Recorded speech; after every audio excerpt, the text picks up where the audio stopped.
they are pregnant. And when they ask themselves, how did they find themselves in this predicament? Wanasema tu, mse alisema atanipatia do ya chipo, nilikuwa natafuta fare, so mbili, 150. And I'm like, what? Now Knockout Khalifa is saying, you know what, Kamene and Jalas, no one is to blame. Hii generation ya sai iko na secrets ka zote. You can't find someone's mind. Helen WRT is saying, parents and the society have played its part. Parents, you have shied away from the discussion of such topics, and society has normalized sex and it even encourages it. Wow. Musioki Stephen is saying, parents should be sent more time with their children. Most parents are suffering from #too busy. You're letting your children be raised by society that is rotten inside and out. Gidi Koech anasema, the last this world is rotten. These kids born in 2000 are like they were vaccinated with Viagra. Mungu wangu. Badala kuwekewa ile. Yeah, hepatitis wanapatiaga blue pill. Blue pill. Yeah, I can imagine. It's a very sad situation. Another thing that Kamene I've seen out here is how you see a place, and maybe a restaurant, all right? So for them to accommodate you and your children, they've put up bouncing castles, they've put up all these things. Italy. So on Sundays, you and your children go there, which is a good thing to spend a good time with your children. But can you start looking for safe places to take your children? So mimi na Kamene tuko hapo tunalewa, unajua, tumeanza kushikana hapo. Your kids are there on the bouncing castles, wengine wanapigana huku, wengine wamefanya nini huku, until you're like, wow, who even allowed bouncing castles to places where people are drinking and having all those things? And it really offends me.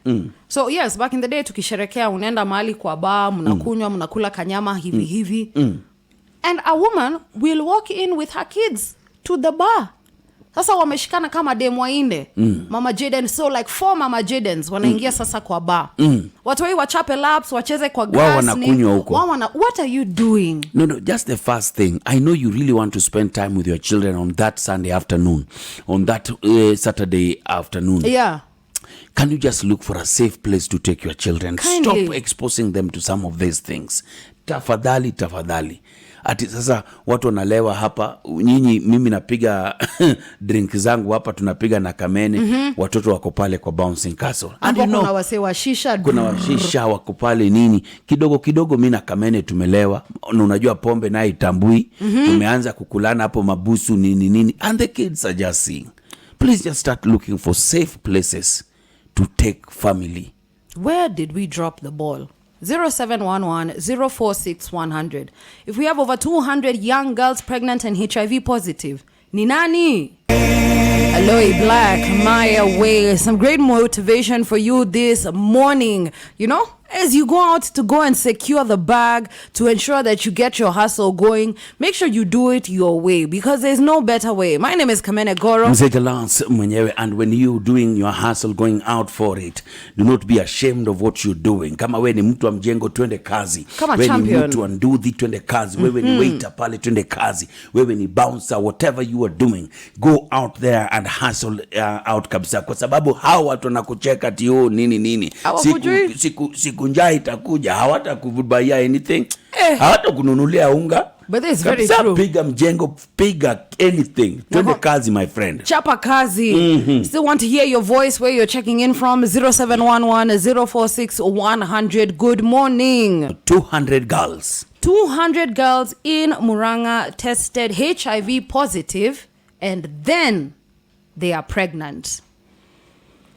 HIV positive and pregnant.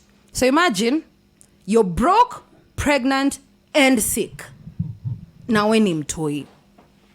Now why did this story distress me? It's because it's something I've talked about so many times, all right? So many times. We need to start having open, honest conversations with our young girls and boys, all right? And when I mean honest, I mean honest. Can we stop preaching a gospel that is not applicable in this day and age?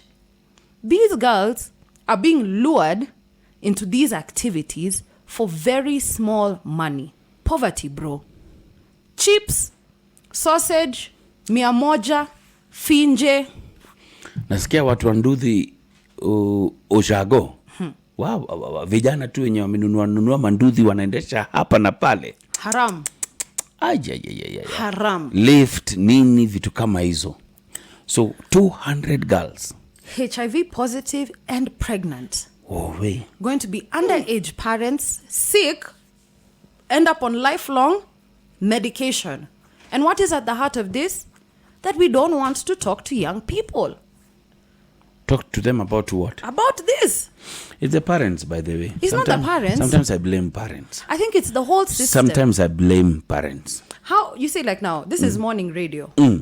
Essentially, everyone is listening to us, including these young people. And we should essentially be informing them, and truthfully so, about the intricacies of such an intimate interaction. So it is widespread in the community. It's widespread in the country. The conversation itself. It doesn't happen. Because this conversation that happens in the country is, don't do it. Abstain. Abstain, abstain, abstain. Say you're pushing, don't do it. Na watu wanalimana kama kitu ingine. Na wanalimana yani bila information.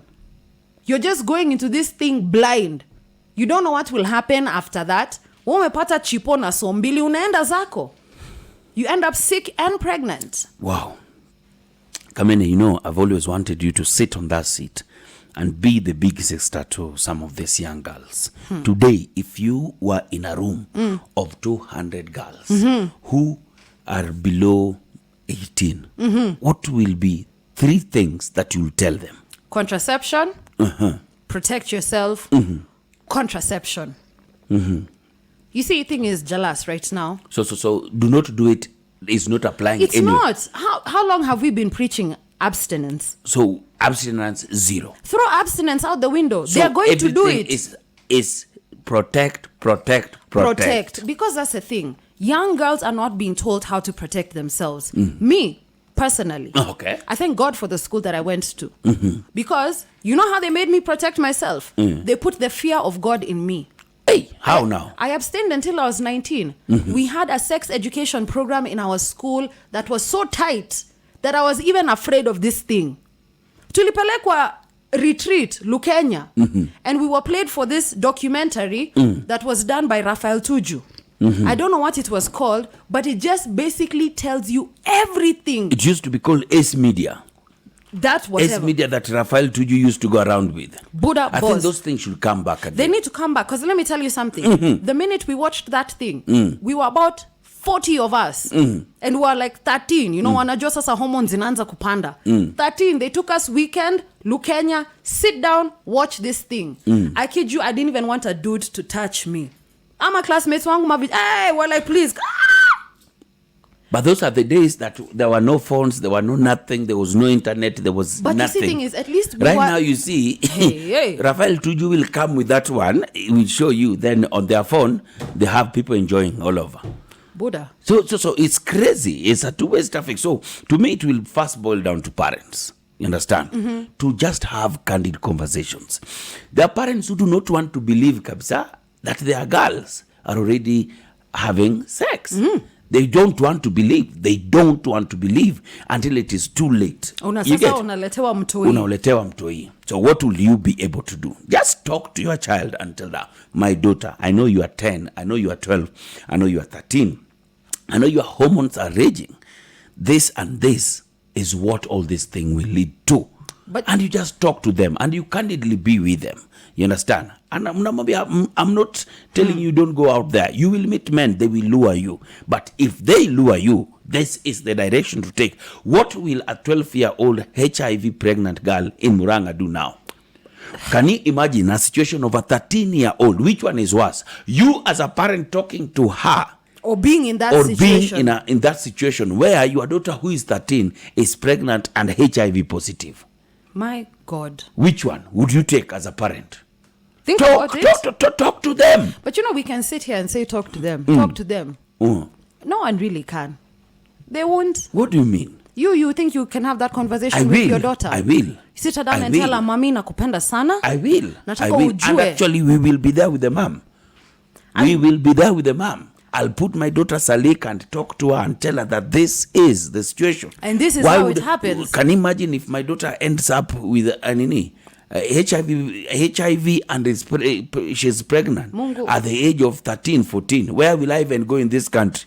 I imagine I am 28. Nijipate sasa HIV positive and pregnant. How devastated I would be.